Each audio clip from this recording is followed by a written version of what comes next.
Good morning friends, success point में आपका स्वागत है। आज हम CGPSC ACF रेंजर एग्ज़ाम का पेपर 2 का सब्जेक्ट जो है एनवायरनमेंट वो हम स्टार्ट कर रहे हैं। तो हमारा पहला टॉपिक जो है वो है इकोलॉजी। इकोलॉजी शब्द जो है वो दो ग्रीक वर्ड से बना है, ओइकोस और लोगोस। ओइकोस का अर्थ होता है होम और प्लेस टू लिव इन, रहने का स्थान सीधे शब्द में कहें तो। और लोगोस का मतलब होता है स्टडी या अध्ययन करना। ठीक है, तो इसकी डेफिनेशन क्या कहती है इकोलॉजी की? Ecology is the scientific study of relationship of the living organism with each other and with their environment.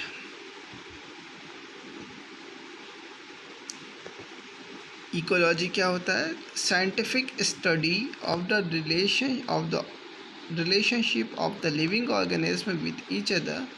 Living organism का आपसी रिलेशनशिप और लिविंग ऑर्गेनिज्म का इन्वायरमेंट के साथ रिलेशनशिप की साइंटिफिक स्टडी करना ही इकोलॉजी होता है।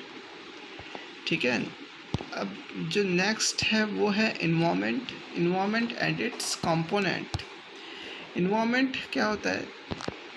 एक लिविंग ऑर्गेनिज्म के जीवन काल के दौरान जो भी सारी चीज़ें होती हैं उसके आसपास, वो कहलाता है उसका इन्वायरमेंट, या वो हम सीधे शब्दों में कहें वो इन्वायरमेंट कहलाता है।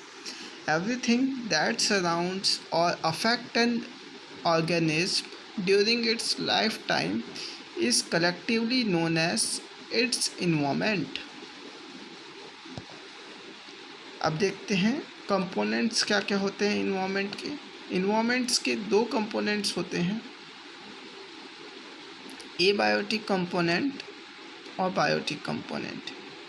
एबायोटिक कंपोनेंट में क्या क्या आता है? एनर्जी आता है, radiation, temperature and heat flow, water, atmospheric gases, wind, fire, gravity, topography, soil, geologic substratum. और बायोटिक कंपोनेंट में आता है green plants, non green plants, decomposers, parasites, symbiotic animal, man. Biotic component में सीधे शब्दों में कहें तो यह होता है, बायोटिक कंपोनेंट में लिविंग ऑर्गेनिज्म आते हैं, और ये बायोटिक कंपोनेंट्स में वो कंपोनेंट्स आते हैं जो नॉन लिविंग हैं, साथ ही जो प्रकृति से मिले हैं वो कंपोनेंट्स आएंगे एबायोटिक में। ठीक है,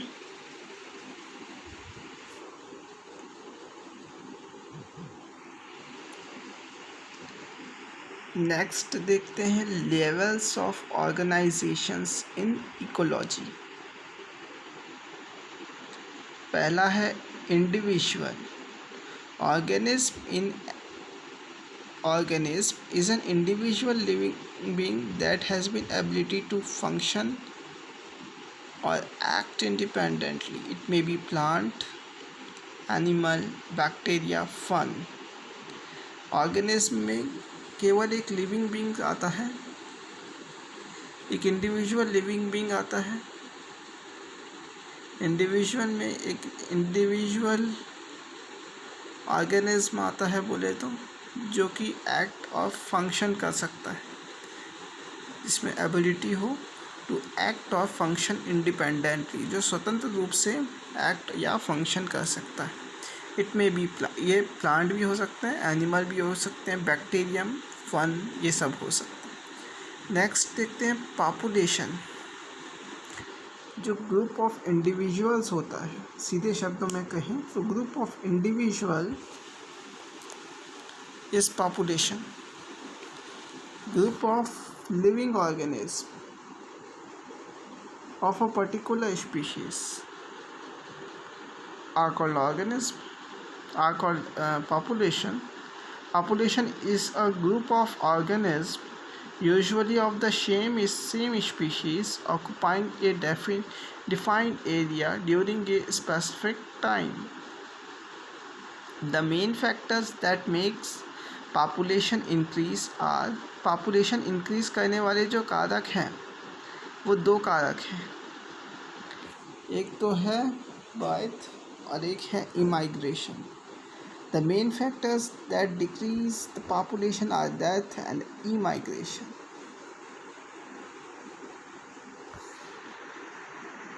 Community in order to survive, individual of any one species depend on individual of different species with which they interact in several ways. इस कम्युनिटी क्या होता है? इंडिविजुअल. कम्युनिटी का अर्थ होता है हिंदी में समुदाय वो वे होते हैं जो अलग अलग स्पीशीज़, एक ही इंडिविजुअल के अलग अलग स्पीशीज़ से मिलकर बने. एक community individual in order to survive, individual of any one species depend on individuals of different species. जो एक स्पीशीज़ होता है वो डिफरेंट स्पीशीज़ पे डिपेंड करता है इन सेवरल वेज, उसी को बोलते हैं community. Community is not fixed और रिजिड. कम्युनिटी में भी लार्ज और स्मॉल. कम्युनिटी जो होता है वो लार्ज और रिजिड नहीं होता, वो या तो बड़ा होता है या छोटा होता है, स्मॉल होता है या लार्ज होता है. For example, animal require plant for food and trees for shelter. जैसे एग्ज़ाम्पल है, एनिमल जो है वो प्लांट जो है एनिमल की मूलभूत आवश्यकताओं को पूरा करता है, मतलब उसको फूड देता है.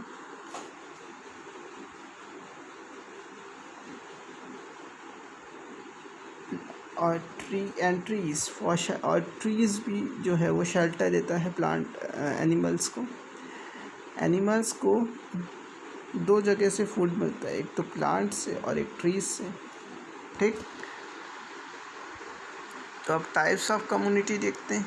On the basis of size and degree of relative independence, community may be divided into two types: major community, these, and minor community. Major community देखते हैं क्या होता है. मेजर कम्युनिटी जो होता है वो लार्ज साइज में होता है, वेल ऑर्गेनाइज्ड होता है और इंडिपेंडेंट होता है, मतलब आत्मनिर्भर होता है. They depend only on the sun's energy from outside and independent of the input and output from adjacent communities. Major community जो होता है लार्ज साइज में होता है, वेल ऑर्गेनाइज्ड होता है और रिलेटिव इंडिपेंडेंट होता है. ये सिर्फ सन एनर्जी पे डिपेंड करता है जो कि उसको बाहर से मिलती है. एग्जाम्पल में देखें तो ट्रॉपिकल एवरग्रीन फॉरेस्ट, ट्रॉपिकल सदाबहार वन जो कि नॉर्थ ईस्ट में पाए जाते हैं. ठीक, नेक्स्ट है दूसरा टाइप. इसका टाइप्स ऑफ कम्युनिटी का दूसरा टाइप जो है वो है माइनर कम्युनिटी.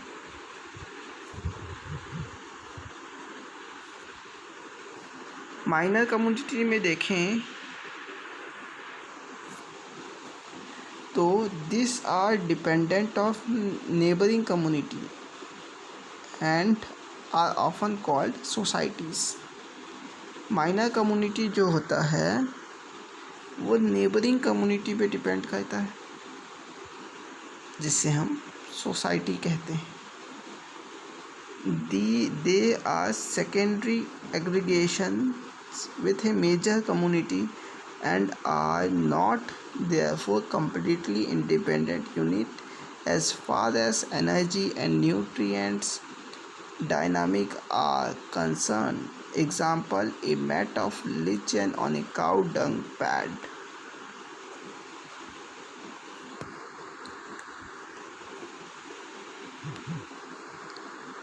अब जो कम्युनिटी के बाद कम्युनिटी और उसके टाइप्स देख लिए हमने। अब उसके बाद नेक्स्ट जो टॉपिक है, नेक्स्ट जो कारक है वो है इकोसिस्टम।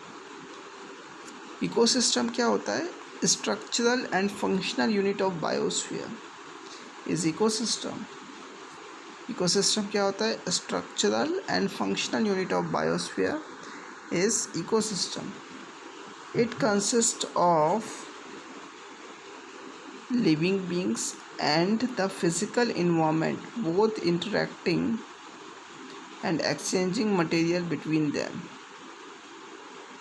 इकोसिस्टम में क्या क्या आते हैं? कम्युनिटी ऑफ लिविंग बींग्स और फिज़िकल इन्वायरमेंट। जो फिज़िकल इन्वायरमेंट है वो आता है जो कि आपस में इंटरेक्ट करता है और मटेरियल्स को एक्सचेंज करता है आपस में, वो आते हैं इकोसिस्टम में। इकोसिस्टम में जैसे एग्जांपल जो है, ecosystem includes plants, trees, animals, fish, birds, micro organism, water, soil and people.